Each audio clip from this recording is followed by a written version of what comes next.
gentlemen, welcome to UAP Therapist Podcast, episode 019. I'm your host, Erik Schlimmer, a licensed therapist in beautiful Colorado Springs. If it is your first time joining me, welcome, my friend. And if you are returning, welcome back, my friends. It is always great to see you. This afternoon, I'm going to be hosting Dr. Ron Westrum, a sociologist and UAP experiencer researcher. If you did not watch the 5-minute introduction of NASA B-roll with the background music of Comacozer, whom we all know is the best band in the world from beautiful Sydney, Australia, nonetheless, if you did not watch that, well, shame on you. Please go back and do that for the full UAP Therapist Podcast episode. At the beginning of each episode, I cover something about UAPs, excuse me, mental health, or some combination thereof. And today I'm going to talk about my client demographics. I have met with 150 individual clients across approximately 2,500 therapy sessions. And then, as you know from past episodes, I do my best thinking in the shower. And the other day I was taking a shower and I said, I wonder why people see me. Because I see some post-traumatic stress disorder and depression and some relationship issues. And so I went into my client roster, and it's a small sample. We only have 58. And you may be saying, well, you just told us that you met with 150. Yeah, but I didn't want to go through all their charts and see what the diagnoses were. What I did was look at the names. If I recognized them, I probably knew what the issue was, why they were seeing me. So we have a sample of 58 clients that I've met with, and we have 7 different reasons why they would go see a therapist, and they just happen to pick me. Okay, so again, 58 clients, 7 different reasons why they would show up. Number one, 30%. So almost 1/3 of clients saw me, and I just have life issues in general. That runs the gamut. So I had some people who were having difficulty navigating military culture. We have a couple different bases here in beautiful Colorado Springs. Most of my clients come from Fort Carson, the Army base here, home of the 4th Infantry Division. Some recently moved to Colorado, didn't know anybody, and they had that on their mind. I forget, again, the term is in general, kind of drawing a blank why people would specifically see me, but they needed somebody to talk to. They had an issue, and I've mentioned this in prior episodes. It's really difficult to find somebody who's a really good listener for a couple of reasons. One, people are natural fixers. Therefore, people like to give advice. People also aren't comfortable around other people's misery, and so they try to say things to make the person who's attempting to confide in them feel better. Says, oh my God, I'm going through this divorce. I can't believe the relationship's over. Immediately, people say, well, you'll find somebody else. But that's not what they want to hear. They might want to hear something like, well, I haven't been there myself, but that sounds terrible. You could say something like that in return. So in general, people were coming in to talk about a whole host of issues in their lives. 30% of the 58 clients came in for that reason. Close second percent, 25%, a quarter, were relationship issues. About half of those were couples that saw me, so I'm also a couples counselor, and the other half were single people in an unfulfilling romantic relationship. And I don't want to say all, but almost all of them were female.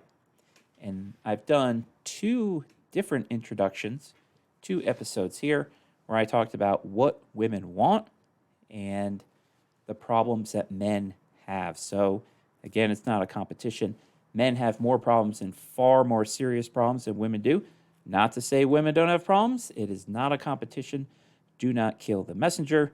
And women have needs that are not being fulfilled by their romantic partners.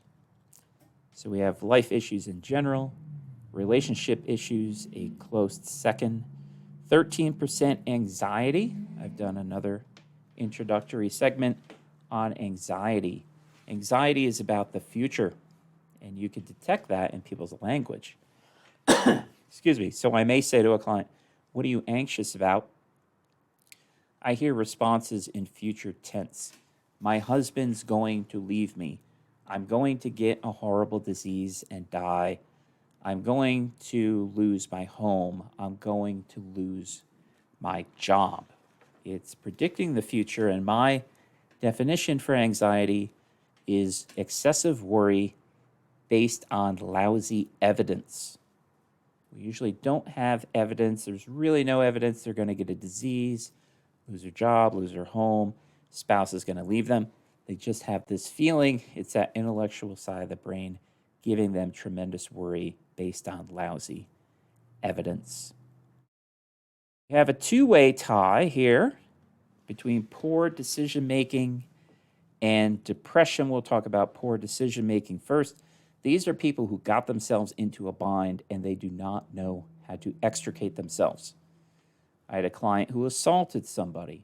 I had a client who went to jail. I had a client who busted out the windows on her boyfriend's house. I had a client who was always getting fired from jobs. I had a client who almost got kicked out of the military. And this is a pattern. It's usually not the first time they've made a really bad decision and really painted themselves in the corner. They're in a real bind, and they need to talk to somebody about it.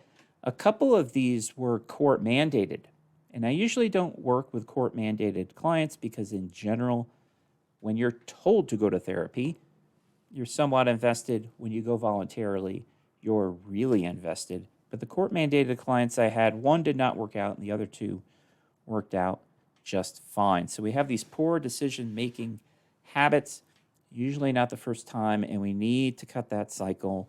What are you going to do this time? And don't say the same thing I did last time, because we know that doesn't work. Depression, like I said, anxiety is about the future. Depression is about the past. And again, you can pick up on this theme when you ask people what they're depressed about. What are you depressed about? I never felt loved. My parents never gave me enough attention as a child. I didn't do a very good job in my last romantic relationship. And it could go all the way up to the present. I find life unfulfilling, and they have found it unfulfilling in the past. So that is depression. We have two categories left. One clocks in at 5% and the other at a lowly 2%. 5% post-traumatic stress disorder. The cases I've seen here, a fatal climbing accident here in the Rocky Mountains that somebody witnessed. Most often, a horrible car accident, usually involving the death of others and combat. And being sexually abused as a child. So car accidents, combat, death, sexual assault experienced as a child, post-traumatic stress disorder. I'm trained in post-traumatic stress disorder, and there are certain approaches we use with that mental illness. That was 5%. And then at the bottom of the list here, I have schizoaffective something. So it could be a schizoaffective disorder, schizophrenia. They used to call dual personality disorder or multiple personalities, now called DID, dissociative identity disorder, where they have these multiple personalities and multiple voices almost alive and taking them over. That was only 2%. Those are very serious mental illnesses. They usually cannot just be tamped down by therapy. It's therapy augmented by medication. There you have it, my friends. So a sample size of 58 came into my office. Erik, can you help me? Yes, I probably can. And the characteristics of my clients, most likely they were going to come in to just discuss life issues in general. We kind of usually call that maintenance. I just need some maintenance. I have a client calls it brain camp. That's what therapy is. You go to brain camp for a couple weeks, give your brain a nice workout. Relationship issues, 25%. Anxiety, 13%. Poor decision making, 12% of the clients coming in here. Another 12%. Depression, 5% post-traumatic stress disorder. And then the various serious illnesses were rare, thank goodness. 2% schizoaffective disorder, schizophrenia, or dissociative identity disorder. Somebody who might know a bit about this stuff is my guest for episode 019. That is Dr. Ph.D. Dr. Ron Westrum. Been really looking forward to this interview. Excuse me. Ron Westrum earned his Ph.D. in sociology from the University of Chicago in 1972, the year before I was born, and taught sociology at Eastern Michigan University for more than 40 years. Great career. He's the author of several books, including Complex Organizations, Sidewinder, which is about development of the Sidewinder missile, and Technologies and Society. Ron has also been researching UAPs and abductions since the 1970s. Excuse me. And Ron has worked with technological firms, including the Rand Corporation, Lockheed Martin, and Honeywell, among others, to examine their organizational effectiveness. Ladies and gentlemen, without further ado, please welcome to UAP Therapist Podcast, episode 019, our friend, Dr. Ron Westrum. Ladies and gentlemen, welcome back to UAP Therapist Podcast, episode 019. At the beginning, I was talking about why clients see me. We were looking at certain demographics of why people might go see a therapist. And then I introduced Dr. Ron Westrum, and I had all kinds of nice things to say about Ron. And I was mentioning, Ron, that you have been in this field about as long as I have been alive, and I turned 50 last That's week. probably right. Yeah. I was born in 1973, and I believe you got your PhD in 72. Is that correct? That's correct, yes. And you're a sociologist, but you also study UAPs, UFOs, whatever the preferred term may be for you. And can you briefly explain how you kind of blended these two interests together? What does that final product look like? Well, I had to work on that because I was interested in UAPs. We called them UFOs back then. And I looked for some way that my sociology could become relevant. And it became relevant basically by looking at the flow of information. And that's a subject on which I'm somewhat expert. And actually, I've developed a model for corporate information flow. It's quite popular. And that's basically what started me off on it. Actually, it was the stuff on UAPs to try to look at the flow of information and how people would report or not report things and so forth. And so one of the things I decided early on was if we're going to look at UAPs, we need to be familiar with the flow of information because here's something that's going to require people to report. Okay. So I spent a lot of time, I mean a lot of time, on other similar cases. For instance, I did a sabbatical in Scotland and took a course on forensic medicine for lawyers at the University of Edinburgh and learned about the battered child syndrome while I was doing that. And so when I came back to the United States, I began to interview some of the early pioneers in the study of the battered child and was fortunate at a time when I was in Honolulu that I got to interview Henry Kemp, who was certainly the hero of the battered child situation, and I think more or less coined the term. Um, so what I was trying to look at was, okay, so what did people know and when did they know it? And it's interesting that uh, Kemp and his associates realized early on they needed to have some sort of survey. So they did a survey, a national survey of basically, I think, hospitals and um, maybe prisons and so forth, and came up with about 900 cases. Okay, well, today we know that the actual total of battered children cases is at least 1 million and probably double or triple that. Um, but this gives you some idea of what a hidden event is all about. And in fact, I coined this term hidden event because this is a perfect example of something that is widely observed, but is very well hidden.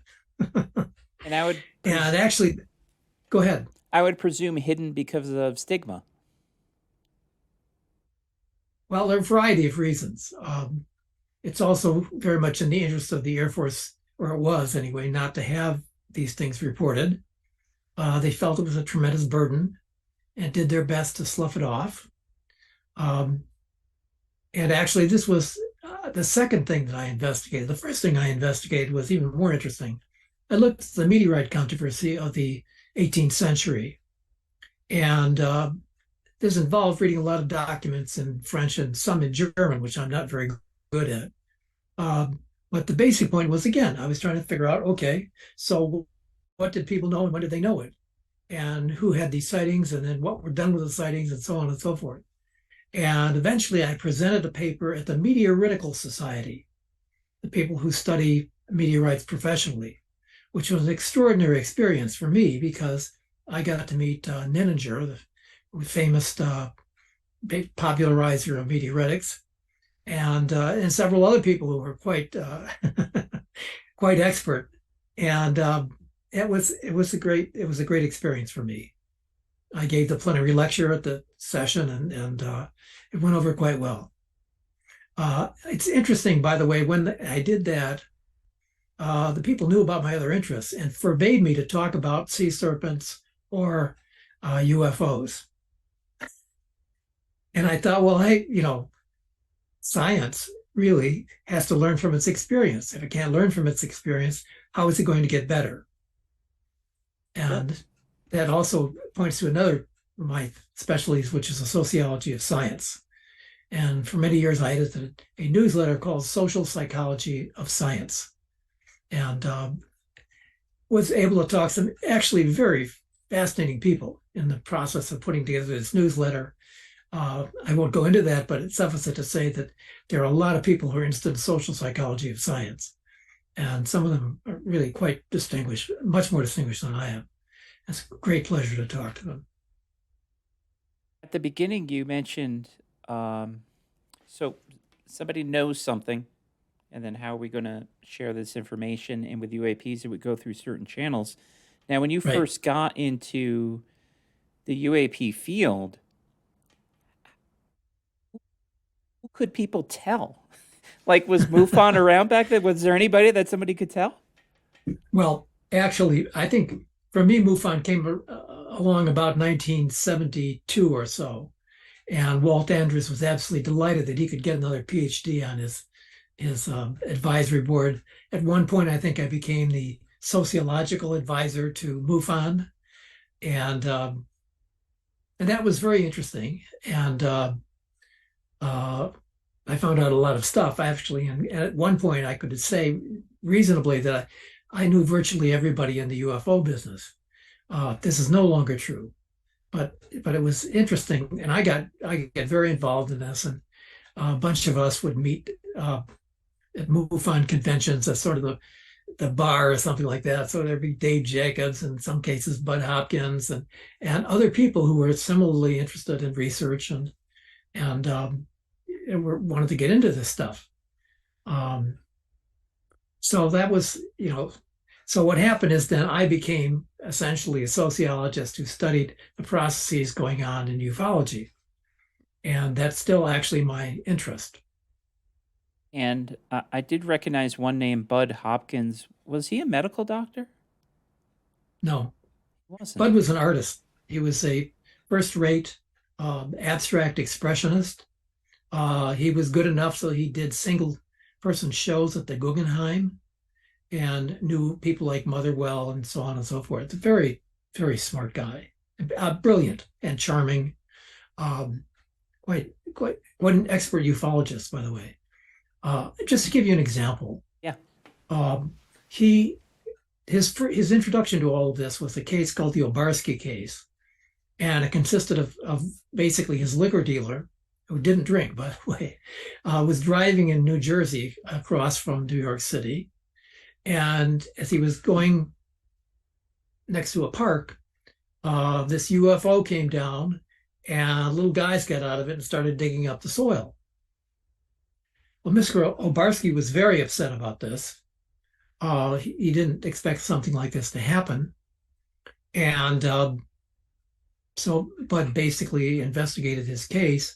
But the interesting thing about Bud is instead of saying, well, maybe we should go to a psychiatrist to make sure you're not seeing things, instead, Bud went around the neighborhood where he had seen that looking for other people who might have seen the UFO, and he found those people. There was an expert ufologist named Ted Blocher was working with him, and Blocher wrote an article, at least one article, maybe it was two, about the neighborhood and the other people who had seen the UFO. Okay, so this gives you. So here's an interesting thought about this. So instead of saying, okay, let's prove that this guy's actually not hallucinating, instead taking pragmatically the idea that he had seen something, they went and looked for other people who had seen the same thing.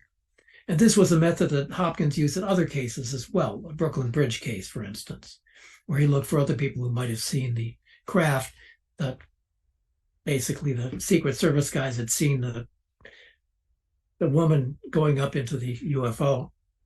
I Yes, don't know if you're familiar with that. yes, I thought this had something to do with a woman. And could you tell us briefly about that story? Because I'm sure you know more about it than I do. I'm only fleetingly familiar with it.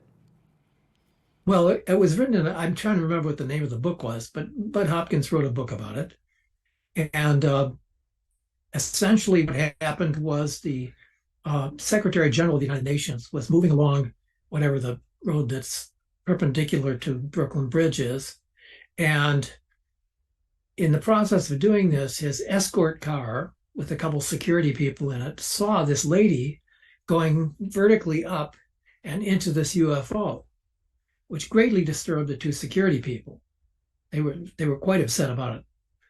And eventually, by the way, Hopkins would meet the Secretary General. He had coffee with him or something in some restaurant and basically passed him a bunch of papers to read. But it gives you some idea of how thorough Bud was about doing this stuff. And they eventually came up with, I think, probably 5 other separate witnesses to the Brooklyn Bridge stuff, people who had been on the bridge or near the bridge and had seen this as well. And so was this woman missing afterwards? Well, she was during the abduction. And then she was But returned. no. Oh, absolutely. She's quite valuable, a very nice lady. And eventually, the Secretary General would end up giving her son a diving helmet. Do you have any idea how big a diving helmet is? Yes. Okay. Well, anyway, this is so, but that was the level of sort of intimacy that was established as a result of this investigation. Um, so, Bud Hopkins. Um, Bud Hopkins became, along with Dave Jacobs, basically, as far as I'm concerned, the expert on abductions. And between he and Dave Jacobs, I think they investigated something like 500 cases. And to take this into consideration, you have to realize that, you don't just do a single regression a lot of the time. Sometimes you do 3 or 4 or even more than that. Okay, so we're talking about a lot of things. All these records, by the way, in the end, when Jacobs retired, went to the American Philosophical Society in Philadelphia. which, if I'm not mistaken, was founded by Benjamin Franklin. Yes, it was. And so this gives you some idea of, first of all, the kind of evidence that's out there. Okay, um, a lot of people don't like the idea of hypnosis. Um, Police have used it effectively sometimes to get people to recall, for instance, license plates involved in crimes. Um, I think the discussion on it is probably beyond our scope here. But I would point out that in many cases, actually, people who are abductees or experiencers have a conscious memory of what happened to them and don't need to be hypnotized and come up with basically the same kind of stuff.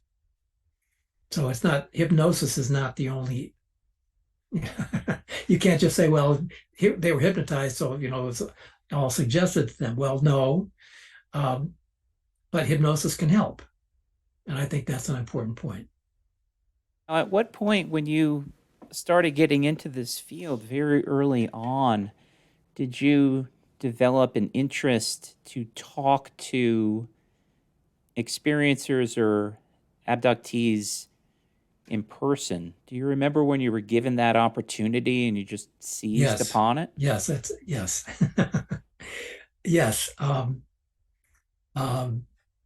the woman's name escapes me at the moment, but I very much remember this case because she lived in a small community, maybe 30, 40 minutes from Ann Arbor. And I went down, this was a month after the event, okay? And so here is the event as she remembered it. She was in her kitchen canning and so forth. One of her sons was playing nearby. And the son says, "Mommy, look at the airplane."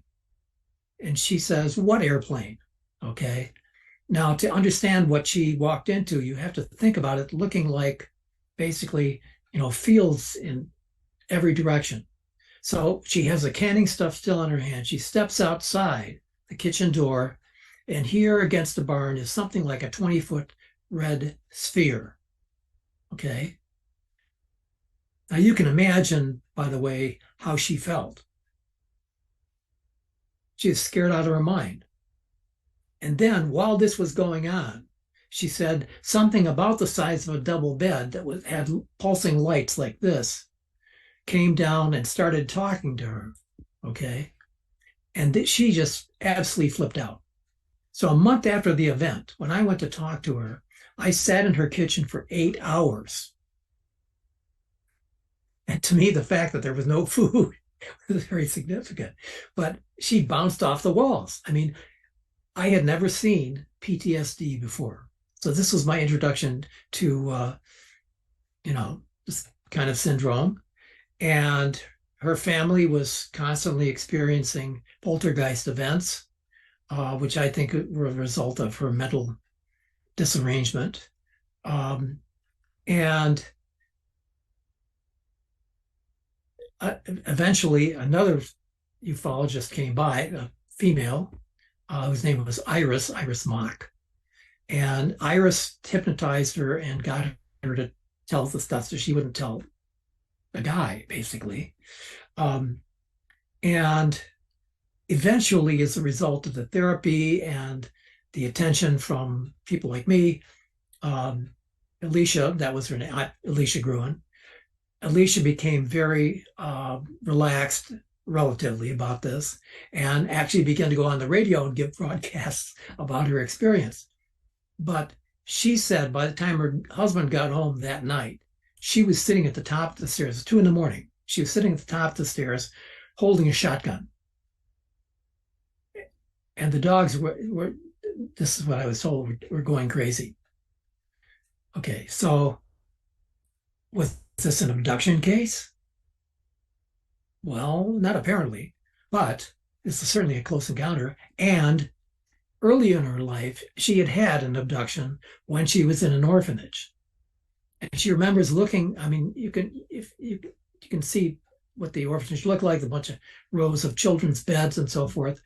And she was looking and she saw this UFO disc basically come to the window and tilt.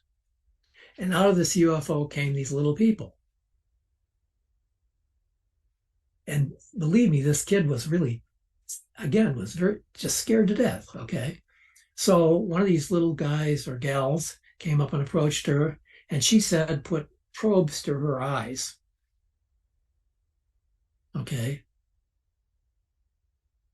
And from what we know about experiencers, most of them don't have just one. I mean, they have multiple experiences. Um, but this was my introduction to the subject, and um, a lot of things came from this particular event. But I like the fact that in the end, Alicia felt comfortable enough, so she'd go on the radio and talk. She had quite a mouth on her, and often would tend to use kind of expressions that sailors and Marines are known to use. Um, but she was a real character, as you can imagine. Um, but this was my introduction. Um, And do you remember anything? Can you tell us anything about this red orb that you remember her describing it as? Can you characterize it in any way? yes, it's very much like that. There was a French wave of sightings in 1954, which I had been reading. I was given this thick book. It's about 3 or so inches thick, by a couple super French researchers. They're really outstanding people, and they, made a nice dedication in the book to me. So I've been reading this, and this is not something that you can just sort of sit down and read your way through. So I put it by the thunder stool, and so I read, sections from a couple sightings a day, basically. And so I'm going to get through this eventually. Um, but this is, glowing. You could call an orb. I would call this a sphere. Um, Very common thing in French close encounter cases.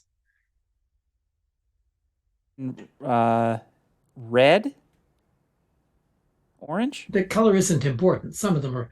The French word is rougeâtre. It's reddish, um, but the color isn't particularly important. What is important is that it's large and glowing, and obviously something that didn't come from here. Do you remember? Did she? Um, and we don't have the perfect word for it. I guess I would use communication. Did she receive or hear Right. anything? Can you Yes. tell us about that? Well, take into account that this was probably about 73 or 4. Okay. And so um, she literally wrote a book about it. Um, and I wasn't allowed to take away the book. Um, so I don't remember exactly what she said, but I think as I recall, this was more in the form of telepathy or something like that. But Right. never mind, we have lots and lots of cases. I mean, this was the first one for me, but there's lots and lots of cases to look at. Sure. And her name is Alicia Gruen. Correct. Yeah, Gruen. she's passed away. Do you know the name of the book? Was never published. Oh, it was not. Okay. There are other people. I mean, I've been working with another experiencer who also has a book. Her book has also not been published. Um, but there are out there potentially probably hundreds of thousands of books. Oh, sure. Yeah, manuscripts gathering dust somewhere. Yes, absolutely. Now, would be the first, and you would tie me for first when somebody's telling this story that we're respecting them, they seem authentic. Yet, was part of you after hearing this story, your very first one, and it's a very fantastic story, did you say to yourself, this is crazy. This is not a giant red orb by somebody's house, even though the story is convincing and it seems like she was entirely honest. It's it's so far out there for a 1970 something human that it's difficult to comprehend. Even if the person saw it themselves, they would have trouble believing that. And did you struggle with that at the very beginning? Well, I mean, basically, as a social scientist, you look for the signs. Where did the anxiety come from? What was the traumatic event? I talked to some psychologists about this, and this is how I did. They said, well, this is basically a typical example of post-traumatic stress. I said, I'd never heard that word before. So I went and looked it up. Um, and there was clear that there was this stress, okay? And the stress was strong enough so that she was causing poltergeist events. At least that's my interpretation of it. And that's an interesting point because it's scary enough that this should happen in the first place, but then to have all these poltergeist events happening around you, smells, noises, very, very strange stuff. Okay. And I must admit, it's hard to put myself back in the shoes of somebody. This is what, 50 years ago, and say, okay, but I think basically at that point I was trying to make sense of it all. And I had no idea that there were lots of people like this. This is not obviously, this is not the only case. But the basic point was that here was something which was definitely that demanded attention. And I got to know Alicia pretty well. She wasn't that far away, so I'd drive down to talk to her. But there were other people, and in her neighborhood, there were also other sightings. This was not the only one. And this is one of the things I learned to recognize, basically, that in some neighborhoods, sightings are common, and so are abductions, basically. In another case, which is name I won't give you because she's still alive, she had 2 or 3 housewives who would do like a coffee clutch or something in the morning. And they would say, well, what happened last night? And they said, well, I was on a bus, and there were these little monkeys. And the other one said, no, they were Boy Scouts, and so forth. So it's like, here are these housewives trying to socially, we call it the social construction of reality. Okay, trying to make sense of what's happened to them. And that neighborhood, actually, in her house one day, I think we had 18 abductees in the same living room. And all these folks were asking themselves, well, did this happen to you? Did that happen to you? And this is when I learned about the street light thing. What is do you know about the street light thing? What's that? You walk down the street and the street lights go out. I haven't heard of this. Okay, well, there are books about it, basically. Yeah. But that was the first time I heard about that event. Her children were also experiencers. And I think you asked me if I had actually interviewed the children. Yeah. And the truth is, not specifically. I would go and hang out with the family. This is, and so children would talk about their experiences. But I wasn't trying to authenticate them. I was trying to find out, what do you remember, because I really didn't doubt that the stuff was going on. And it's interesting too, I mentioned the Obarski case by Hopkins. Yeah. But the thing about the Obarski case is Hopkins wrote it up in something called the Village Voice publication that's out of Greenwich Village. Yep. And he began to get letters from other people. And even though the Obarski case wasn't an abduction, as far as we know, the letters he got were things that actually did deal with abductions in some cases. Now, it was interesting to give you some idea of the volume of correspondence that he got. This article was republished in the Cosmopolitan. So I would figure the circulation of the Village Voice might have been something like 20,000, but I really don't know. And I've tried to find out, but I haven't had any success. The circulation of Cosmopolitan is on the order of 2 or 3 million. Okay, so when that came out, basically, he really got a lot of letters. Now, unfortunately, those letters seem to be gone. Um, but I visited Dave Jacobs one day, and this was after Hopkins had died, and Hopkins had left him all his correspondence and so forth. So there was a closet in Jacobs' basement. It was maybe, I don't know, 7 feet tall and maybe 2, 3 feet wide. And there were boxes, and the boxes had different years on them. And so I said, give me a year's worth and let me check it out. I want to find out why people are reporting. That doesn't may not sound sensible to you, but it's very important to find out why do people report. So I took basically the sightings from let's see, when was it? 1988, I believe. And I had, because there were a lot of them, there were like 400 letters. Okay. I had, Dave Jacobs mailed the letters to me. And so they're sitting in my office, and I've read a whole bunch of them. And the interesting thing is that the sort of modal letter was something like the following. He read, whoever it was, he or she read communion, and then they read intruders, and then they wrote a letter to Bud Hopkins, and then they wadded up the letter and threw it away. And then they wrote another letter, and sometimes a third letter. And it was the second or third letter that Hopkins often got. Okay. Now, interestingly enough, Hopkins was very well aware that that was the dynamic. And there was an interview on YouTube with Hopkins, and he said that and he talked about that. It's often the second or third letter that he got.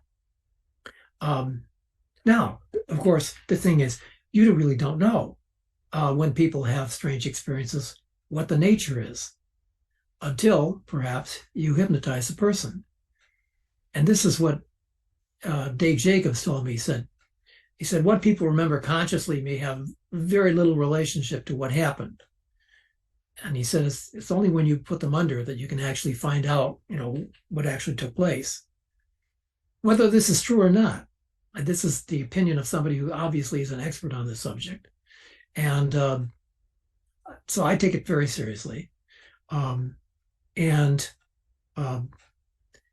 So the interesting thing then from a sociological point of view is because Hopkins published accounts of this, he got letters, but he also encouraged letters, because in the end of the first book, Missing Time, and in the back of the book Intruders, there is a little box that says, if you think you've had an experience like this, you could write me at the following address.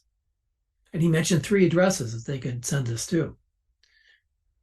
Now, the other 2 were the publisher, and I think he basically got the letters from the publisher as well. But the third set of letters went to the Center for UFO Studies, and I have no idea what they did with the letters, okay? So the 400 I got for 1988 is probably not all the letters that came. But if you looked at all the boxes, there's rows of boxes. If I'd been smart, I would have taken a picture. And you mentioned, but the whole closet was full. Yeah, it's a ton. And you just looked at 88, and we had more than one a day.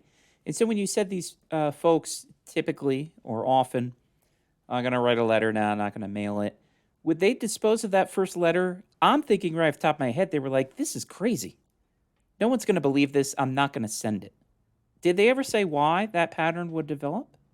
Oh, well, I think that you put your finger on it earlier when you mentioned stigma. And the other thing is the person has to take themselves seriously. It's much easier to believe that what you experience was a hallucination of some sort than a real event. Many of us would not like to know that this really happened.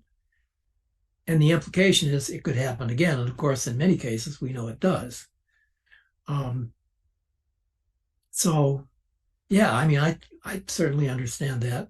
And so the question is then, why did people write? Well, first of all, the fact that they had social support because they had read these 2 books was a very important aspect of their willingness to divulge. Okay.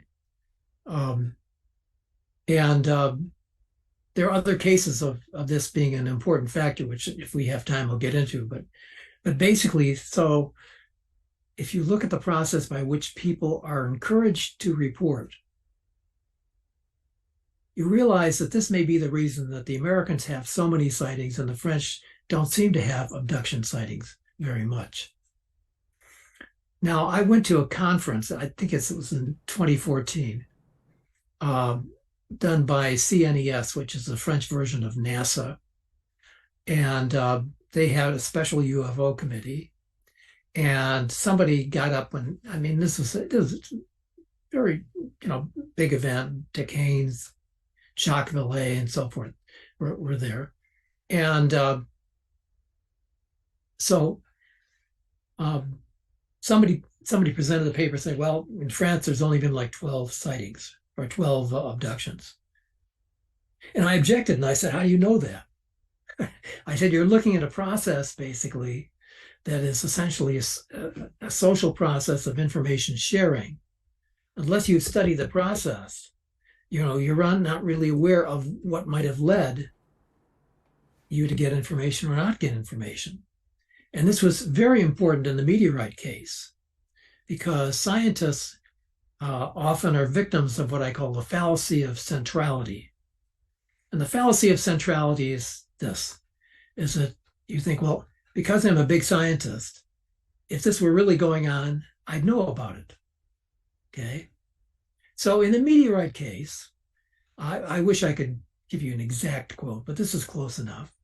A person who would become basically the head of the Royal Society, a scientific research group, said in an earlier thing that came before the sort of discovery of meteorites, he said, if these meteors had really fallen, we would have so certain proof of this that there would be no doubt.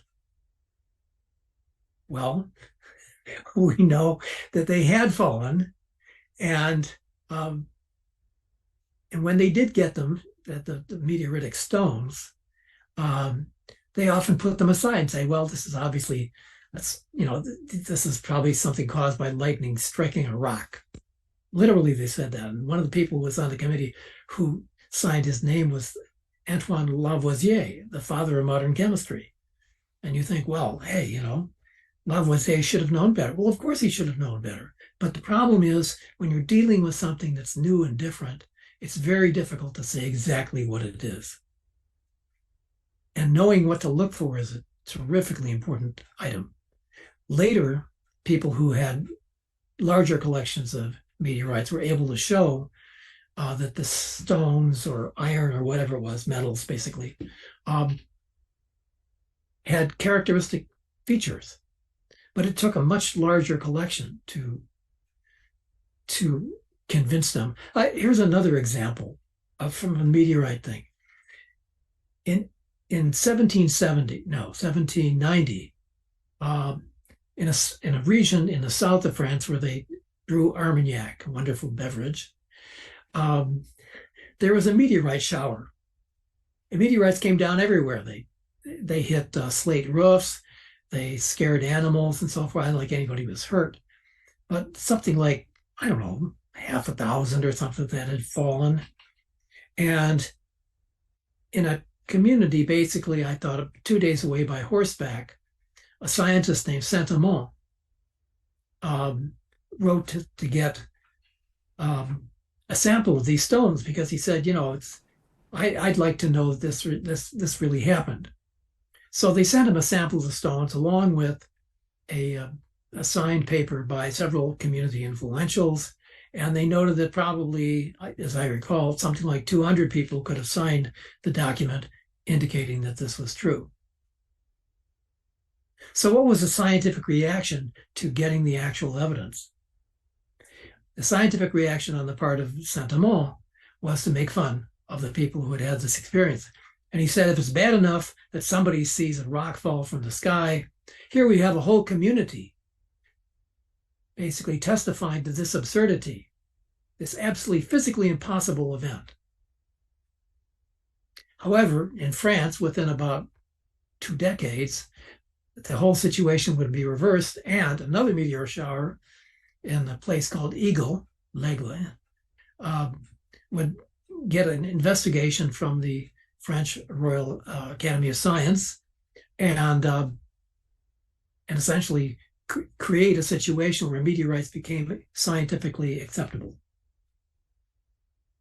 And so part of it, was it kind of an aloofness on the part of the scientists that they were regarding these townsfolk as rubes?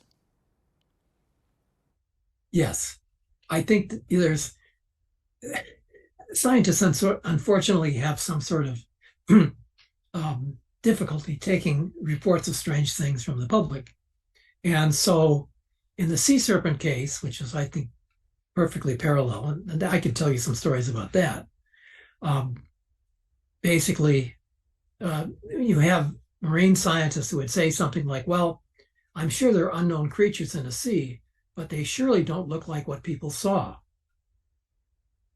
Which is really a remarkable statement, because the reverse is very likely to be true. Very likely what people saw is, it was actually something real. And they may not have gotten a very good description of it, but, that's what they saw. So that would be the most likely actually form that you would expect the sea monsters, if you will, to take. I'll just tell you one anecdote about the sea serpent case. Yeah. So a guy named Bernard Heuvelmans was the person who was the sort of super cryptozoologist. So he wrote a book on sea serpents. So I went through the book and decided that I would look up the original cases to see if he got it right. And I forget how many cases I actually looked at, maybe 60 or something like that. So I sent him a list of errors in his book. And he and I became close friends. So anyway, but the basic point is that there's a sociology that's associated with reporting strange events. And there are lots of kinds of things that get hidden because basically this is not something people are expected to experience. And when it comes to, just to back up a bit, we have a lot of American reports of UAP experiences maybe being abducted, and the French said, well, we really don't have any of those. It was, the more accurate statement was, they don't have many reports of those, though they could have a lot of events. Did that just come down to stigma? Just that was not something you did in France, you didn't report it?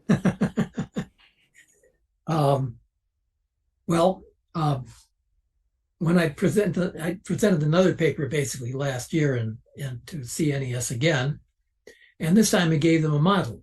Okay, so basically you have 3 different systems of social intelligence. You have a passive system where you basically wait for people to bring stuff to you. You have a system that's encouraging, where you encourage people to report and so forth. And the third one is you have a genuinely systematic attempt to find out what the answer is. Okay. Now, for instance, with ball lightning, we know that when people actually went out and did a survey in some big scientific laboratories, 2, I think, 1 in 20 of the scientists and technicians in these laboratories had seen ball lightning. Okay. Previously, this was considered a rare event.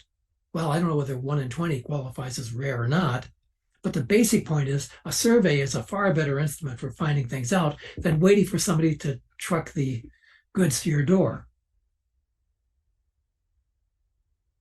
Absolutely. And again, those are passive, encouraging, and systematic. And, in the early days of your work, I guess it would be encouraging at that point, with Bud Hopkins and others saying, "Hey, you can write to me, and we'll check it out." Yes, absolutely. I mean, the fact of writing a book about it and not making fun of the people who have the experiences. When the French write books about it, it's folklore, science fiction, rumors, hallucinations. Are you going to write to the author of a book like that and say, well, the hell with what you say? I saw it, I know. No, you won't. So discouraging people from reporting is not a good strategy if you want to increase the number of reports. Absolutely. Do you think the Americans, you and your colleagues back in the day, were kind of the originators of systematic reporting, not ridiculing and looking into this? Did the story really start here in the U.S.? Well, we were the first one to do a serious survey. There was a survey done in, I think it was 98, um, which I eventually co-authored, even though I didn't start the survey. It was Bud Hopkins and Dave Jacobs had done this big survey, and they had a series of symptoms that went along with being an abductee. And how did they get these symptoms? Well, they talked to abductees and said, even if you didn't know that you'd been abducted, what were the things that you can remember that was kind of weird? So there were like 5 different things that they used eventually as a indicator: flying through the air, missing time, particular kinds of scars on the body, having balls of light moving around a room, and waking up paralyzed with a strange presence in the room, something that anthropologists refer to as the old hag syndrome. Okay. So the question was, if you gave this to a national sample, how would it come out? Well, we know how it came out because basically Bob Bigelow, a billionaire, paid for a national random sample. And Bud and Dave decided in their wisdom that given the data they got back, 1 in 50 people had been an abductee. So there was a big abduction conference at MIT back in the 90s. And this idea that 1 in 50 people might be an experiencer was ridiculed by fellow ufologists. And the most amazing thing to me about this is that instead of doing another survey that was better, people simply said, well, there can't be that many abductions. If there were, we would know. Okay, what does it sound like? It's a fallacy of centrality all over again. Okay. So, oh, by the way, of course, that leads to the question, what is the real incidence of people experiencing abductions? That was my next question. I'm not sure. Is it 1 in 50? I'm not.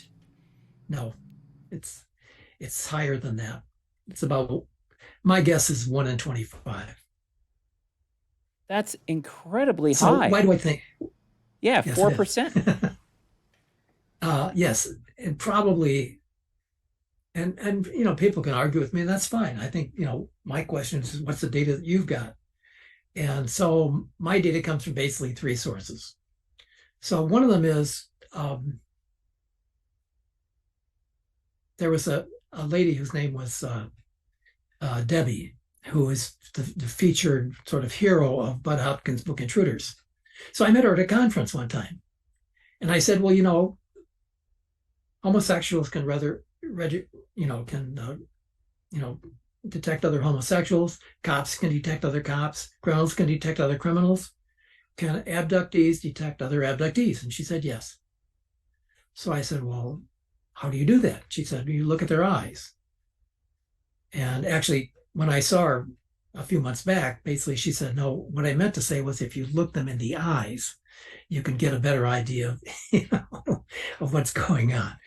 But the basic point is that, so I said, okay, given that you can tell, what, 1 in how many is an abductee? She said 1 in 25. Okay. Well, let's face it, she probably knows more abductees than the average person because these people seek each other out in many cases. They even get married in some cases. And so that's item number 1. Number 2 was somebody in MUFON decided they would ask 150 of their friends. Now think about that number for a moment. 150 of their friends. How many of us have 150 friends? I guess friends and acquaintances is probably the correct thing. Yeah. Anyway, so that's my second thing. So they asked people literally, do you think you've been abducted? And 5 people out of the 150 said yes. Okay. Well, little division, 1 in 30. Okay, so what's the thing that really convinced me? I used to go to a lot of cocktail parties, and I admit Ann Arbor is maybe a sort of weird place anyway. Um, but I would talk about this stuff at parties. And then sometime during the party, somebody would come up to me and say, well, I'm one of the people you were talking about. Okay.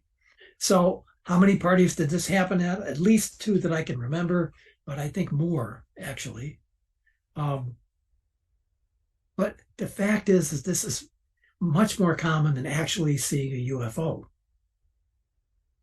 Now that sounds like a strange statement because lots of people think they've seen a UFO, but we know that 90, maybe 95% of people actually haven't seen a UFO. They've seen something else that they mistake for a UFO.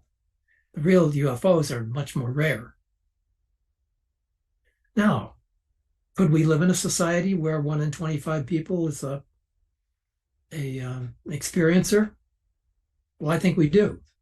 But I'm happy to listen to other people who have a serious argument to make, have some data or something that to them is convincing. The Hopkins Jacob Westrum project at least was a random sample. But I wouldn't swear that the people who had, we used 4 as a criterion. If you had 4 of the experiences we mentioned, you were probably an abductee. I don't know. You mentioned going to cocktail parties. I think I've Yeah. been to one, maybe. And my clients who sit on this couch, obviously I'm into UAPs, and I've asked, it's a small sample, I've asked maybe 30 of them, and I would word it, have you ever seen anything in the sky that remains inexplicable to you? 60% said yes. Just bam, without hesitation. I couldn't believe it. And again, it's a small sample, but I thought maybe 1 or 2 would. And then a couple people would see the books. Oh, I usually keep my books there. My books on the bookshelf there, and they're all about UAPs, John McFillay, all this other stuff. And they said, "Oh, you're really into this stuff, aren't you?" And I said, "Oh, yeah." And several went on to tell me absolutely incredible stories where there's absolutely no doubt that they saw a UAP. And so right off the bat, about 60% of the 30, yes, I definitely saw something. I still don't know what it is. And usually people were with them.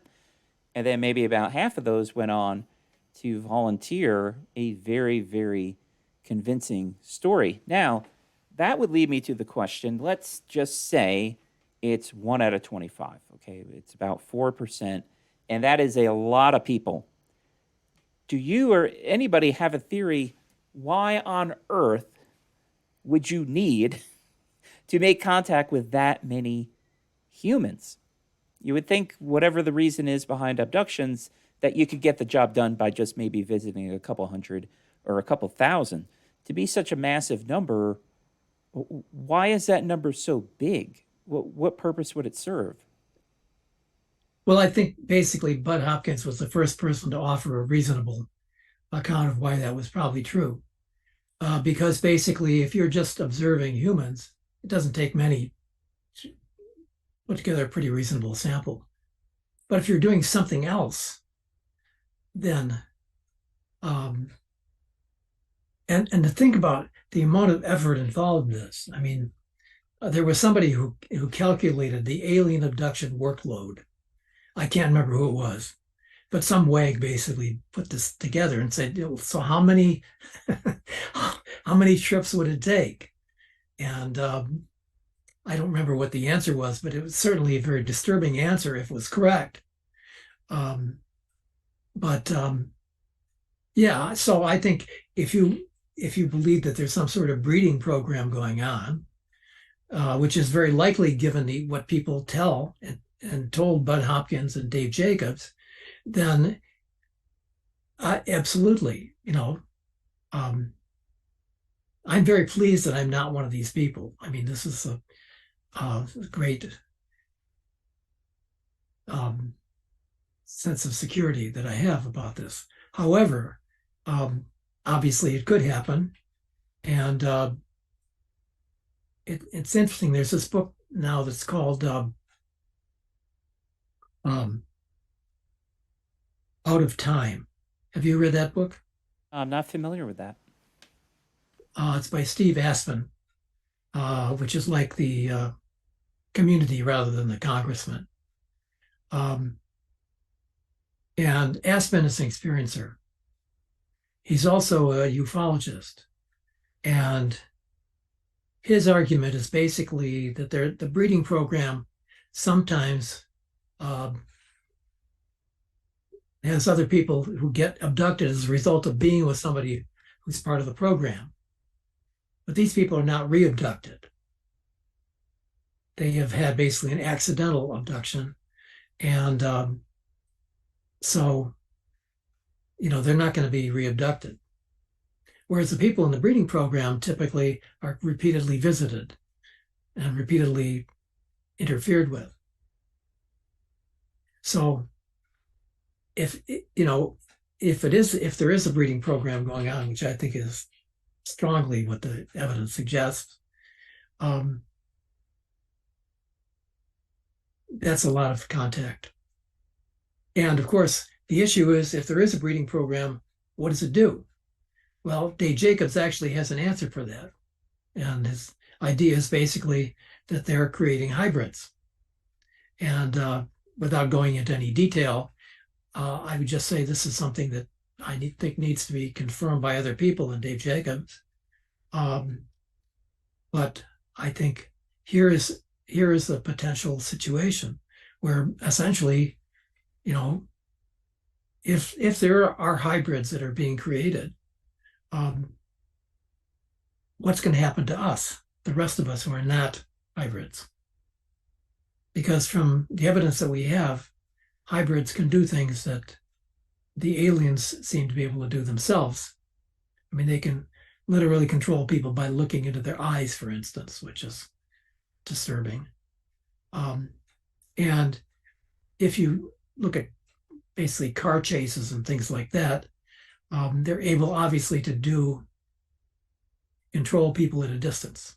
How big a distance, I'm not sure. But, the problem is that, much of this basically could use some scientific backup.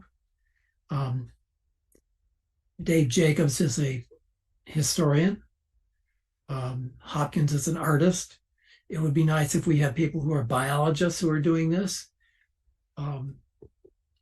What's interesting about Aspen is that he's basically a medical engineer. Now, I'm glad you brought up this idea of a breeding program, because I don't bring it up. I am on board with you. I think this is taking place. I have never mentioned this to my friends because it sounds weird. Now, I'm a UAP experiencer. I can tell them my story, and they can hold on to that. They're like, I think something happened to Erik. It seems authentic. He didn't go on board anything. And I can keep it believable. These abduction books that I've read, I think one is just called Abduction by John Mack, and a couple others, I have come across this consistent reporting of almost like being in a laboratory of sorts. And I'm getting the impression there is some kind of reproduction program. But I don't bring it up because I think somebody would check out. They're like, that's just too weird. All right, spaceship coming from another galaxy, I'm totally fine. Red Orb in somebody's backyard, I'm still with you. When I bring that up, I think they would run for the hills. And so I'm kind of caught in this conundrum where I do think this is the case, but it sounds almost impossible to believe. Do you find yourself stuck between that as well, where there is some pretty good evidence, anecdotal evidence, but God, that's out there? Well, the truth is, if you look at this, is why I'm reading the stuff on the 1954 wave in France. If you look at this stuff systematically and you try to get as diverse a sample of experiences as possible, at some point you have to make some decisions about what's really going on. And Um, it's not easy because, for instance, there's all the stuff that goes on in Brazil that is Bob Pratt has written about in his book on it. And I met, I interviewed Bob Pratt one night in a restaurant. And by the way, I learned that you don't interview people in restaurants because it's too noisy to have a good recording. But the thing is that if only one person told you this, then you'd likely say, well, that's just your imagination. Sort of like the people who meet Jesus during their abduction. And there are people like that, okay? Or their relatives, the dead relatives. But when you get hundreds of people talking about this, I remember one day I was having, lunch with somebody who had had one of these terminated pregnancies. So she had been basically, as far as I can tell, a virgin. Certainly her boyfriend and she had not had sex. And suddenly she became pregnant. And then she wasn't pregnant about 3 months later. This is a common pattern, by the way. Now, so can I tell you what her name was? No, at the time I was busy. I didn't have time to look into this case in detail. I did try to find out who the gynecologist was so I could check it out, but she couldn't remember who decided that she was pregnant. The boyfriend was really not very happy about it, by the way. And so this is actually a remarkably shared experience. And I couldn't give you numbers on this one, but it is very common. And in fact, Dave Jacobs, early on, I used to go to MUFON every year just to hear what the latest report from Jacobs was about his research. But this is a very common, it's not unusual for abductees to have experience with examinations and manipulation of their private parts. And this includes all kinds of stuff from, creating a situation where men ejaculate or eggs are implanted in the females who they abduct. And in some cases, apparently, some well-publicized cases, the fruit of whatever the breeding process is presented to the abductee on a ship, if that's what it is. And so they're told, oh, this is your child, okay? I can't imagine what this does to women who feel that something has been taken from them. But this seems to be essentially in step with all this stuff. But the huge number of cases, the great majority of cases, 80, 90%, are people who have been sexually manipulated, not in the sense of, making love, but being impregnated or giving up sperm or giving up eggs or getting eggs implanted and so on and so forth. Often done in a very clinical way. And certainly without permission, which of course makes it interesting to me that there are people who feel that basically this is a sort of ego-building event, being abducted. And in the 30 or so cases that I've been involved with, I think one person felt good about it. But her case was very unusual. And the case was that she had been in a hospital where she had been left by her parents to die, essentially because she had some contagious disease. The parents were told to go home because it was dangerous for them to be around her. And so she was abducted in the midst of all this and apparently cured because she was talking to me. But she thought that this was just great, which, given the fact that she had expected to die otherwise, I can see her point of view. But otherwise, it hasn't been a merry chase for people. I remember one case which was sort of disturbing to me, not as disturbing as some other cases, truly, of a woman who had been abducted from a seaplane dock where she was sitting with her boyfriend. So the UFO comes down, snatches her, eventually returns her and so forth. And after that, she wouldn't have anything to do with men because she said, why didn't my boyfriend do something? Why didn't he interfere? Well, it doesn't take a lot of reading before you say, well, probably this guy was zeroed out by, these folks while they were taking you. And there are even more disturbing cases where literally a parent will hand over to the aliens their child. Well, you say, why would that happen? Well, I don't know. I don't know. I don't honestly know. But in a very famous case, the book is called Connections, about these two horse ladies. Um, that's exactly what happened. And the woman who had experienced this um, got really angry about it when she remembered that all this had happened when she was a kid. She went back to her father and she said, look at these drawings that I made. She said, these are drawings of you handing me over to the aliens. The father said, let me go get my drawings. He had drawings of it too.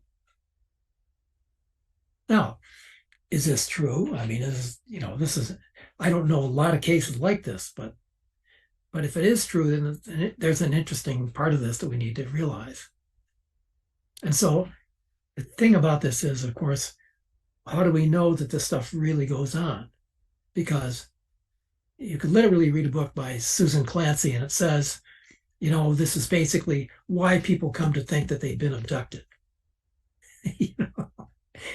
I think this book is terrible. I mean, I think this lady is a Harvard professor and she should know better. But her book is not a scientific book. The truth of the matter is that this stuff almost certainly goes on. As far as all the details go, a lot of them could be false. Maybe these are memories that are implanted to make people think that there's a breeding program when there isn't. But what about the pregnancies? You get people who are physicians who diagnose the person being pregnant. And we know that some people experience false pregnancies, but these are basically not like that. And almost always the disappearance of the fetus is preceded by another abduction. And again, I'm glad you brought this up. So I usually, in case anyone's wondering, I usually have an outline. This is not on the outline, which is great because I haven't talked to a guest about this. I have heard these stories that you just shared, and I do think they happened. And I remember when I first started reading these stories, I felt very icky. It was very disturbing. And do stories like this make you mad? Oh yes. Well, I think I visited Bud Hopkins at one point in his studio apartment. This is many, many years ago. And he played me back a regression where some guy had been essentially manipulated to give up some sperm. And he was really disturbed about this. I mean, it was very ego destroying for him to have this situation where he was basically forced to have an ejaculation they didn't want to have in circumstances that could have been very disturbing. So yeah, I mean, there's all sorts of stuff. Wouldn't it be nice if all this was simply people's imagination? And I mean, I haven't even had the experience myself, but for the people who do, I don't know how you deal with this. And so I think in many cases, this is something that people need to be able to talk to therapists about. And I think that's why we have UAP Medical Coalition, because we would like to provide a smoother path for people who have experiences to get psychotherapy. And if you knew the answer to this next question, you wouldn't be sitting here talking to me. Have a theory, or someone who has a pretty good theory of the purpose of a reproduction program? Yeah. Yes, I mean, Hopkins and Jacobs have both offered versions of this. Okay. Um, and by the way, not all abductions are the Hopkins Jacobs model. But the most obvious explanation is that whatever these creatures are that they're breeding, they can live in our atmosphere and in our environment and probably eat the same stuff that we do. But yet they have what we would consider to be superpowers. They can take control of other people's minds and bodies, which is pretty disturbing if it's true. So yeah, I mean, but again, if you look at but let me deal with the other question that I hinted at basically. So is there stuff that's not part of the breeding program? And my suggestion is yes. There's a Native American whose name is Artie Six Killer Clark. I think Six Killer is a famous name in the Navajo tribe. And she has basically gone to reservations across the country and asked, can you tell me about the space people? And she's written 3 books. I've actually communicated with her. She's written 3 books, and in one of them, I think there's a pretty good case that she probably had an abduction herself. But be that as it may, the fact is that some of these people had very positive relationships with the star people, as they call them. And this suggests to me that there might be more than one group. Maybe the breeders are only one group. And I have no idea why they would pick Americans because, we're not that special, even though we think we are. I was just going to say, we like to think we are. So anyway, but the basic point is that, so the thing about Six Killer Clark is she doesn't go in with an agenda. And yet most of the people who Hopkins and Jacobs talked to had a similar kind of account, okay? And it's probable that basically experiencers pick people who they think have stories that are like the one that they have had. And this is why there are people who tell you with a straight face that abductions are typically good for people, that they enjoy them and so on and so forth. I have great respect for Les Velez, who is a principal of Opus, who does a lot of work with abductees. And I think that he has a very select sample of people.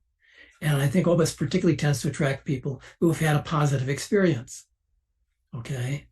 As I said in my own field work, admittedly, a convenient sample in my case, because, it was like one person would lead me to another person and so forth. But that was a very unusual experience. Positive experiences were rare. And I've talked to people who have been seriously manipulated. Like, for instance, their sex life is not what it should be, in the sense that they have been essentially having sex with people they really didn't want to have sex with, but they couldn't stop it. Okay.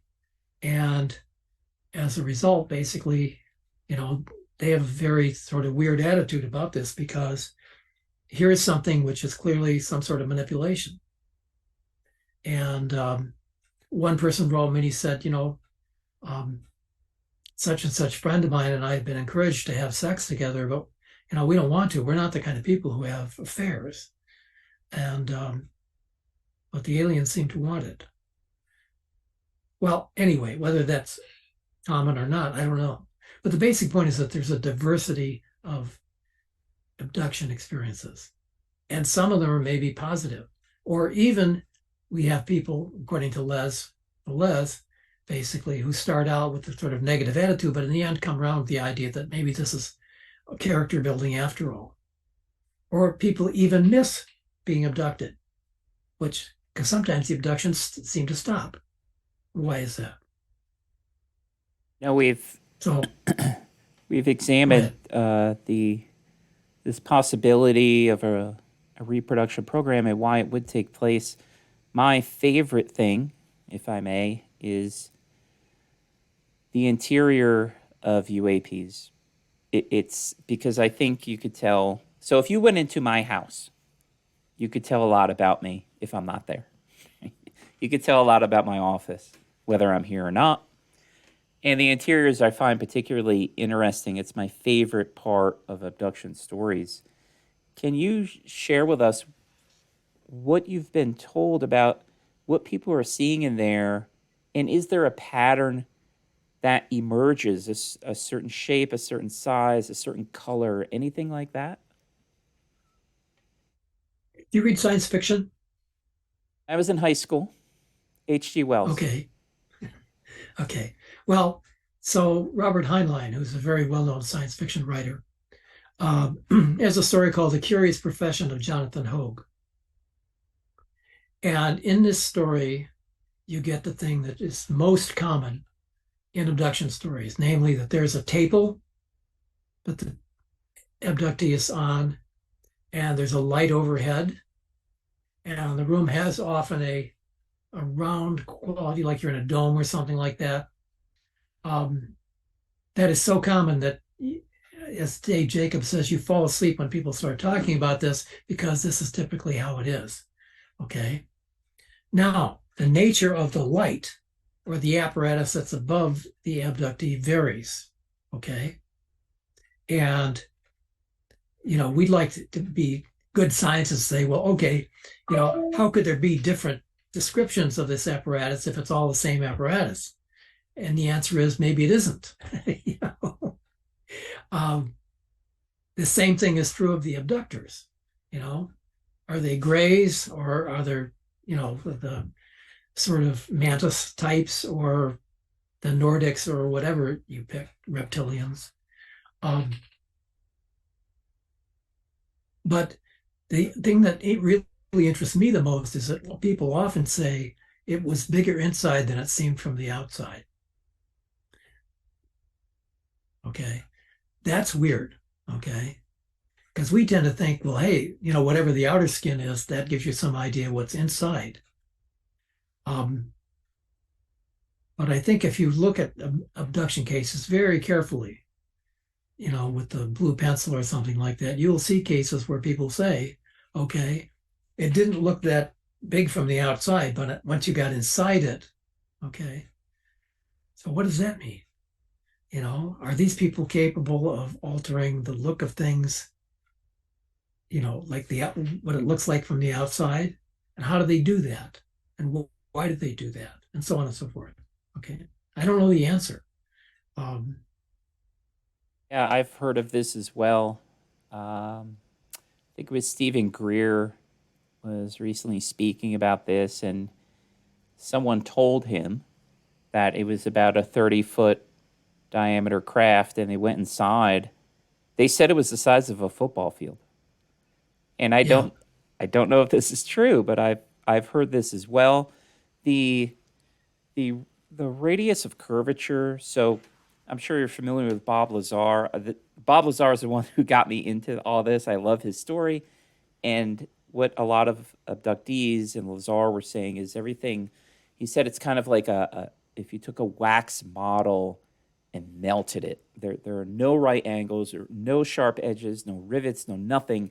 All It's right. just this smooth, blended, almost artistic look to it. I think it has to do with the propulsion system in the craft. I think everything has to be symmetrical for it to move correctly. I don't know what I'm talking about. This is just a guess.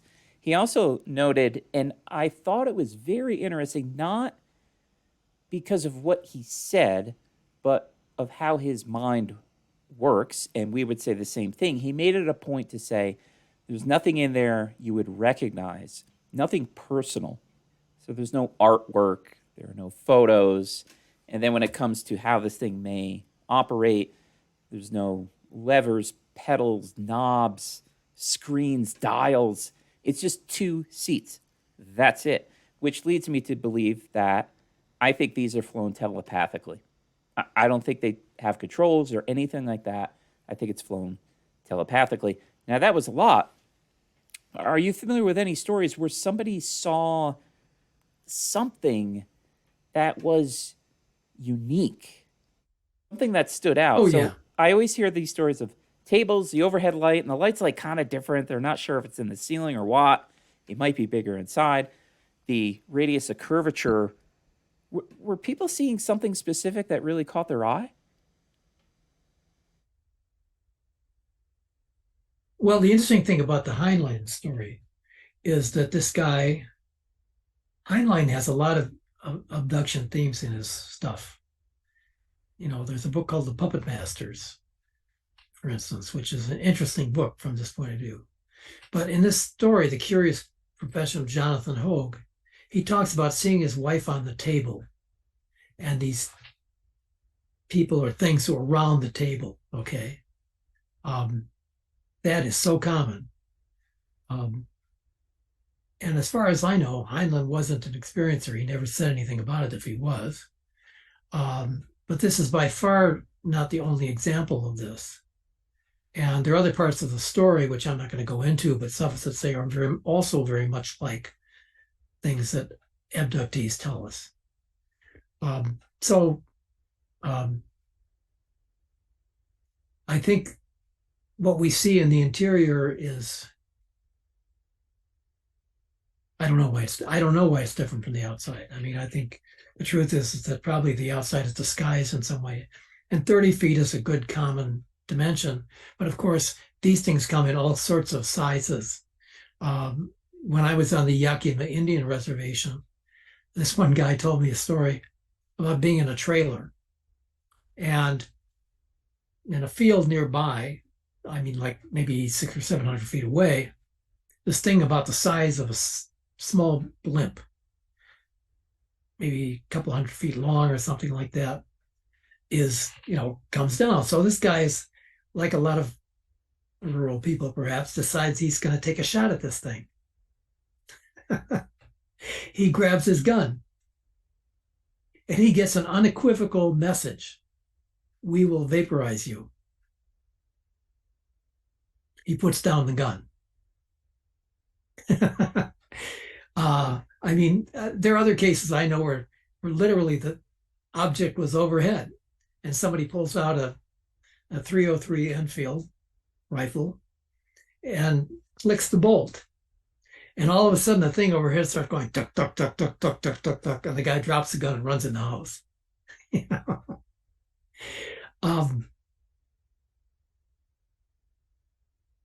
Anyway, so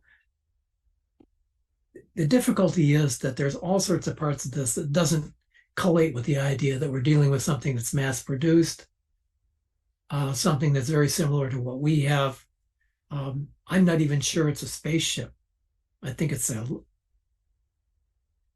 collector, for lack of a better word. But it's more like a moonlander than an interstellar vehicle. But we don't know. And do we ever get to see the interstellar vehicles? I don't know. And certainly UFOs come in all shapes and sizes. Some are discs, some are spheres, some are cigars, some are some combination of the above, or even weirder stuff. So is what we see what they really look like? I don't know. Yeah, I've heard some described as a sombrero. Looks like a sombrero. Yep. Others are a diamond, the classic, spaceship. Lazar said he saw one that looked like a Jello mold. It's that classic circular Jello mold, kind of like a bundt cake. Right. The one I saw was a red orb. And orbs are quite popular. So the MUFON data for Colorado, about 42% of the 170 sightings last year were orbs, and that's about the DOD reporting rate as well. Quite a few of those.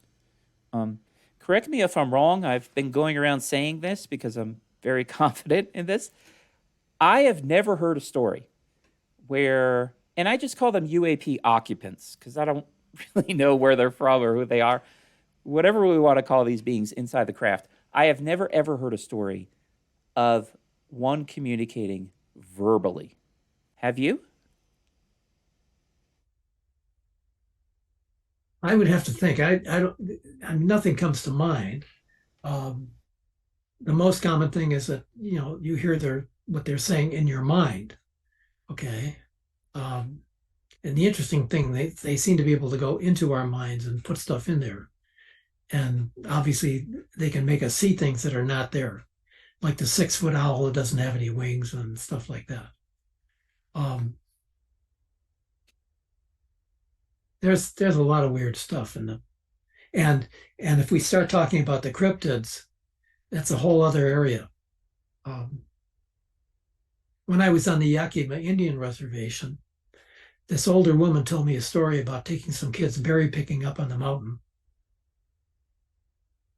and she said, uh, they were up a ways, and she looked and she saw there was something that had a big hand around a tree. So she realized this was not a good thing. So she had a what do you call it, a platform truck, and she got all the kids back on the truck, and they started going down around the mountain. At one point, when they were going around the mountain, they saw this thing, and it was 12 feet tall or something like that. She kept, obviously, they kept going. Okay. So I think, one of the things is if you're on an Indian reservation, or what we call an Indian reservation, and you're a paleface, do people tell you the truth, or do they try to put you on? I think in the end, basically, I felt I was being told the truth. And there were lots of other things going on the reservation. If we had more time, I'd tell you about some of the other stuff, like the stick Indians and so forth. But suffice it to say that I really believe this old lady. I mean, this is, she had no reason to lie to me. There was no percentage in it for her. And I really believe that she saw what we probably would call a Bigfoot. Okay. The problem with Bigfoot is that basically, I really don't think they're ordinary creatures in the sense of, here's a big mammal that we don't know about. I think there's something associated with the UFOs, but that's just a guess on my part. I've heard that There were before. What would the connection be? That's a good question. So I actually have a talk that I have on YouTube where I talk about portal areas. And in portal areas, you see a variety of different stuff. I mean, you can look this up. It's under the Society for Scientific Exploration. And I said, well, clearly the Yakima Indian Reservation is a portal area because you've got all these different kinds of things going on. You've got UFOs, you got stick Indians, you got balls of light, blah, blah, blah, blah, blah. Okay. So what's going on? Well, the answer is somebody has opened a door, or this is admittedly a turn of phrase, but there's something that allows a duct from one place to another place. And so these things come through the duct and they go back into it, maybe. And people have seen both those things coming out, things going in. Who knows? So what I discovered was basically there's probably a couple other portal areas, certainly one of them in the San Luis Valley, which is between... Yes, I'll be there tomorrow night. Okay, well, they will tell you the story, but suffice it to say, there's a lot of stuff that goes on there too. Okay. What's his name, who writes books about it, has written at least 3 books about it, and even gives tours. But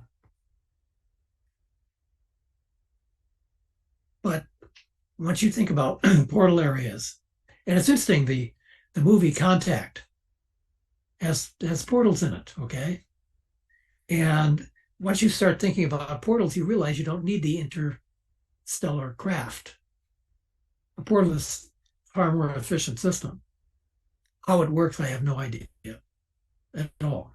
Not even the beginning of an idea. But here is something that basically can mean that you're going to get some strange creatures that essentially came from somewhere else. So we don't have to think about which I have, and other people have as well, a population of Bigfoot or something like that. Perhaps I was getting ahead of myself. You were talking about the valley here in Okay. Colorado. Yeah. And Lewis, yeah, I was there last weekend. It's my favorite part of Colorado. I live about 2 hours east of it, Colorado Springs, and it's difficult to describe. I'm not saying this in any kind of supernatural way. There's something about the valley that always draws me back. It's the shape of it, the look of it. I'm not exactly sure what it is. There are a lot of people here in Colorado who think there's something special about it in relation to what you were just saying. I'm not exactly sure, but there is something about it. I don't know. It's this feeling or something like that. And have you been to the valley yourself? No, So at no. I least mean, like, I went to the Yakima Reservation for 2 weeks. Um, I think if I'd been there 2 more weeks, I would have found out more stuff. What I found out was quite amazing. I came across a couple abduction cases, and um, I think, considering that you're sort of part of the UFO Med coalition, um, one of the cases involved an abduction, and the husband and wife had both been involved in this abduction. And after a while, she refused to talk about it, and their marriage broke up because they couldn't talk about it. And um, so this is one of the issues. Um, but the interesting thing to me is here we've got a totally different culture. Native American culture, the Yakima Indians basically is very different than the, you know, paleface culture around it. And yet there are things that happen there that have happened to other people. And the abduction case is a real, in many cases, a typical abduction case. And in that 5 people were involved in it. People had different takes on what was actually going on, what happened. Um, and in this case, this couple who had both been involved in this had very different descriptions of what had happened. And there was another lady, an older lady, who one day I drove up to her house and I said, you were part of this, right? And she said, oh, yeah. And I said, well, okay, tell me what happened.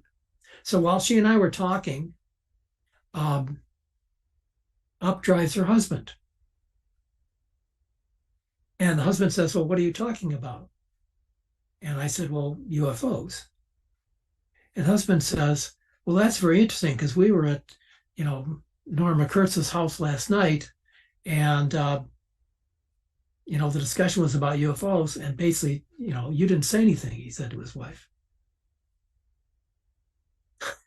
So I left there fairly soon, actually. I didn't really want to see the ensuing discussion.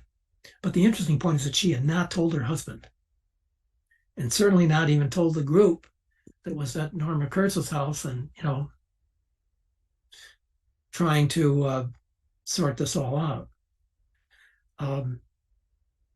So if you can't even tell your intimates about it, then, why would you tell anybody else, especially people like me or you? Because you don't know how people are going to react.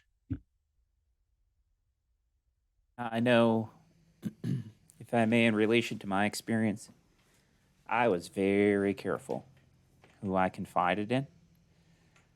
I probably started with my strongest candidates. Who is going to listen, who's not going to judge. But even those people, I would always start the story. So I share this with maybe 6 different people, and now it's out. I've talked about it on here and stuff like that. I remember the first few times I told it, I made it a point very clear. I looked them in the eye, and I said, I'm not crazy and I'm not stupid. That was the preface to the story because that's what I was expecting. I've always been kind of eccentric, so Eric's finally gone insane, or he's a dummy. Like he saw a drone and he thinks it's something else. And even my closest friends, I was very careful, and I prefaced it with that because I thought I was going to be judged, which thankfully I wasn't. And that is the absolute last thing I needed, and probably a lot of people feel similar, is I thought I was crazy. I was like, there's no way this, like, Erik, get a grip. This didn't happen. But of course it does. Excuse me, of course it did. So when you're questioning yourself, the last thing you need is somebody almost affirming that, questioning what's going on. And I give these people who you talk to a tremendous amount of credit. And of course, a tremendous amount of credit is due on your part as well, because you probably just listened, right? And we have this, I talk about this all the time with my clients. It's very difficult to find somebody to confide in because we don't like other people suffering. So we'll kind of quickly move on or change the subject. And we're naturally fixers, right? So, oh my God, I'm going through a terrible divorce. Oh, you'll find somebody.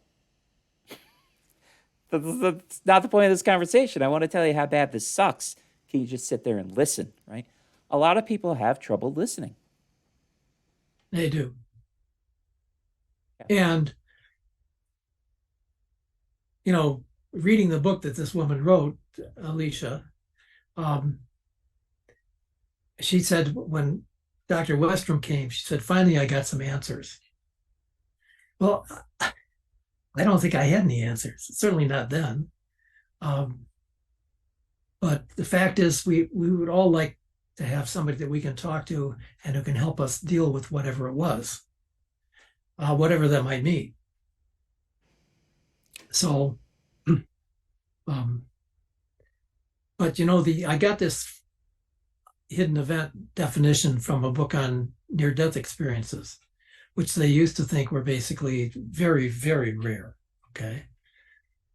So the definition was basically that here was something which was very widely experienced, but which was very well hidden. And that's the definition of a hidden event. And so, having looked at a whole bunch of these things, I only mentioned the ones I spent the most time on, but there were others I spent some time on. There is a lot of stuff that people don't want to talk about. And I can't remember the name of this book. It's called something like Forbidden Knowledge or Extraordinary Knowing. I think that's the title of the book. And it's by a psychologist. And she had an experience with somebody who was a, what do you call those things? Was it forked stick? A dowser. A dowser, okay. And she had recovered a musical instrument that she had lost as a result of getting a dowser to put it over a map. And he told her where the instrument was going to be. He literally told her which house it would be at. So she then left a message in the neighborhood. If you have this instrument, you can return it to me and there's no questions will be asked. It got returned. So she said, well, okay, given that, how many other things are people not telling me about strange stuff? So she went around to her academic colleagues and asked them, so, what do you have that's like a paranormal experience? And it's amazing to see what they came up with. And she didn't even do a systematic thing. It's just a sort of back of the envelope project rather than something that was systematic. But the basic point is that lots of people have paranormal experiences. Okay. And so we often don't know what all the categories are. So if we don't ask people about them, they often won't tell us. And even stuff which we know about, like ball lightning. I was giving a talk one night at the local club in Detroit called the White Nagamote Club. And so I gave my talk and told about UFOs and so forth. So this old guy got up. He's probably my age, But he gets up and he says, well, so I had this thing happen to me. He said, I've never told anybody about it. He said, but this little ball of light came in through the screen and it flew around my room and so on, and it flew out again. And I said, well, that's unusual, but that's ball lightning. And he said, they have a name for it? And I said, yeah. So we go back to the fundamental question. What else is it that people aren't telling us? And speaking about people telling things, I went hiking on my birthday, which was July 3rd, with my friend, colleague here, and I told her my dowsing story. I won't go into it now, but uh, basically, there was a dowser in our neighborhood, and I was a teenager, an arrogant teenager, but I repeat myself. And I was like, "This is the dumbest thing, fork, stick, whatever." And he did it with me, and it was an experience that absolutely blew my mind. I have no doubt that it was real. And, it's so easy to get into this stuff. You're talking about Bigfoot and abductions and now dowsing Yeah. and ESP. And I really don't know what else is out there. Some people think, I wouldn't say that UAP experiencers, so people who just see something and it could be relatively close to them. I don't say that they're chosen. I think that's a little narcissistic, but I think in many instances the visitation is intentional.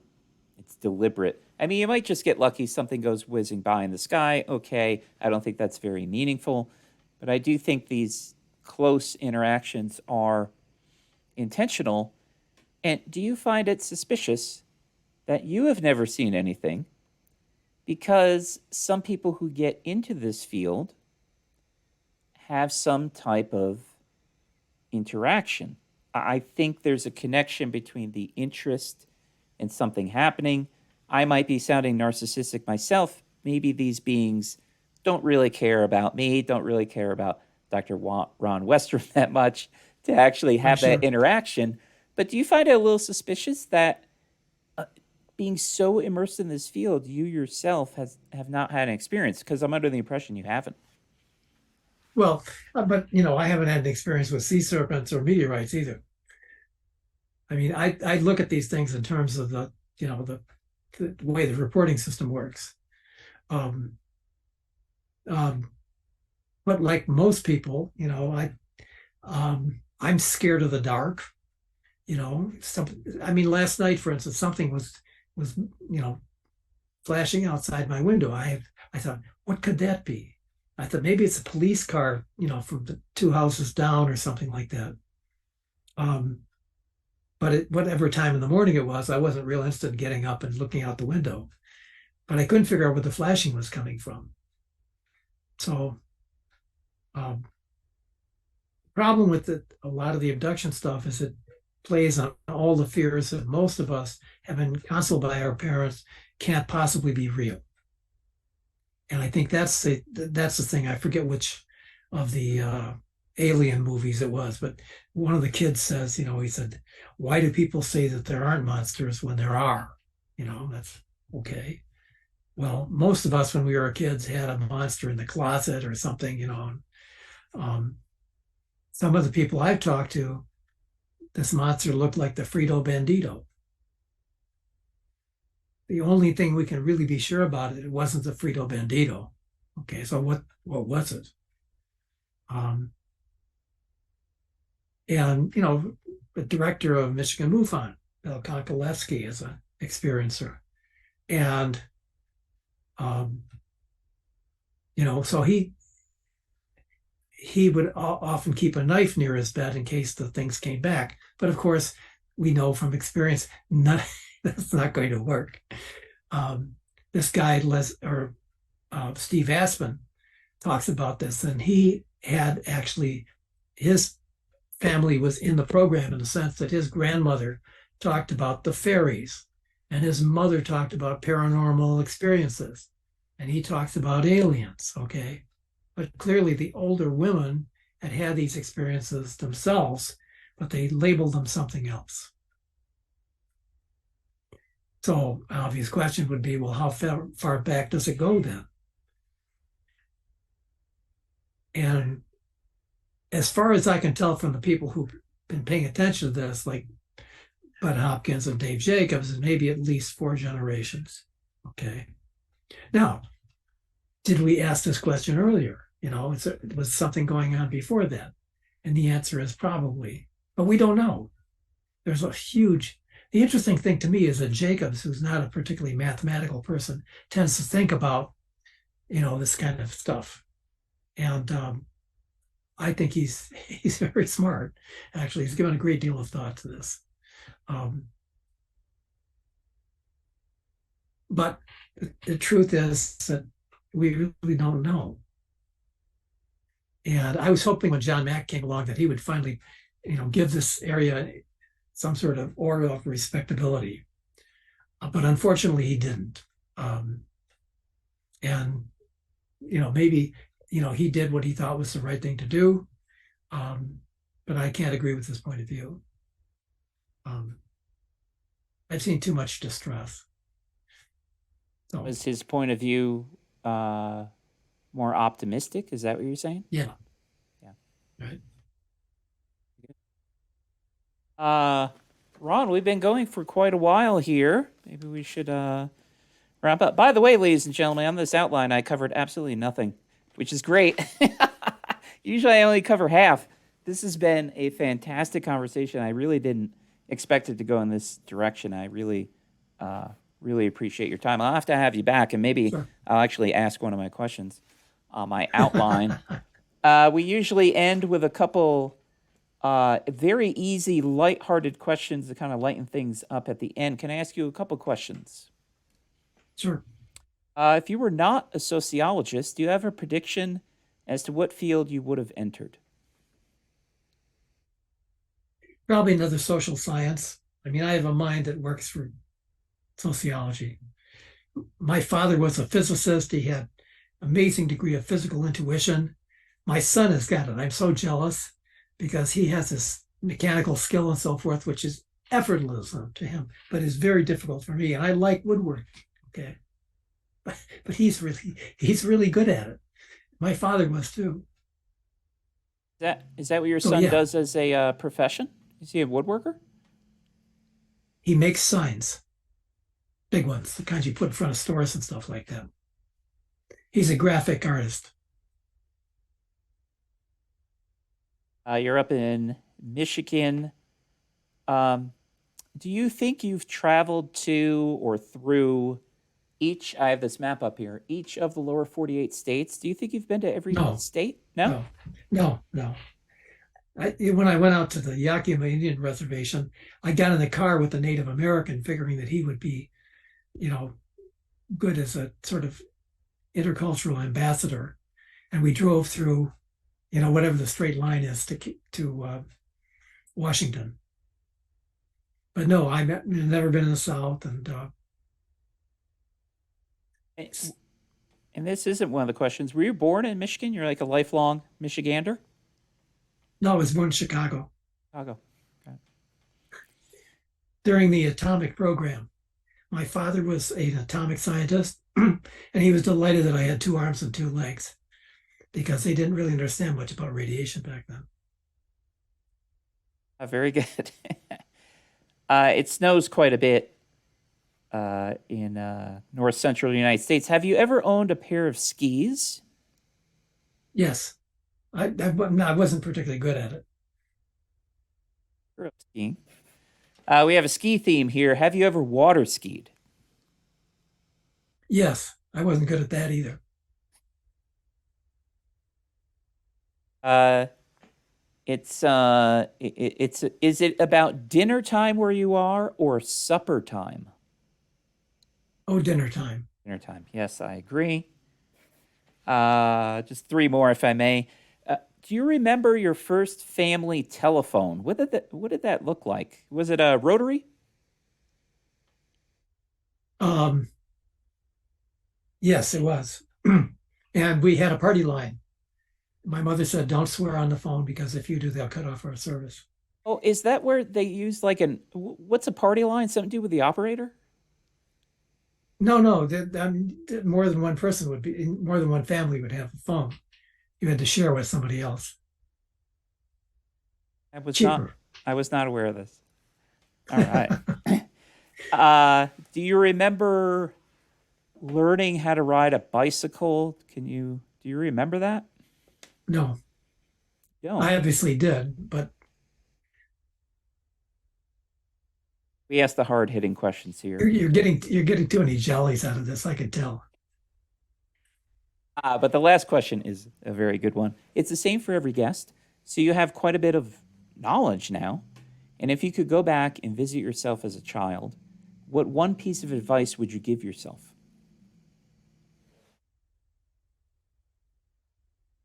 I knew what I wanted to do, but I didn't know if it would work out or not. It has worked out. I'm a good sociologist and, reasonably respected. And, but I knew in high school that's what I wanted to do. I wanted to be some sort of social scientist, psychologist, sociologist.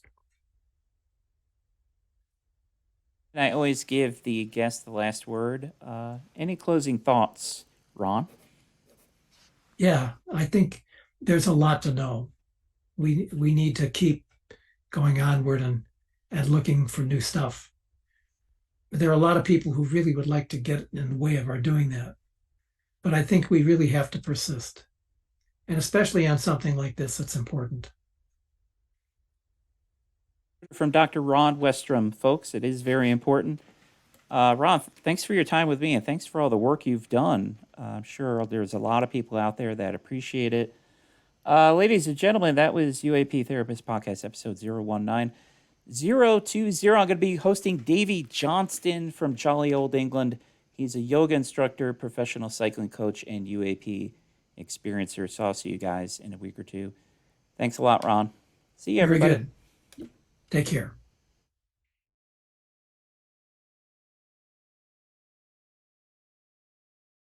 Testing. 1, 2, 3. Recording 2 episodes in one day. Does that make me a hero? I can't really say. But yes, it does.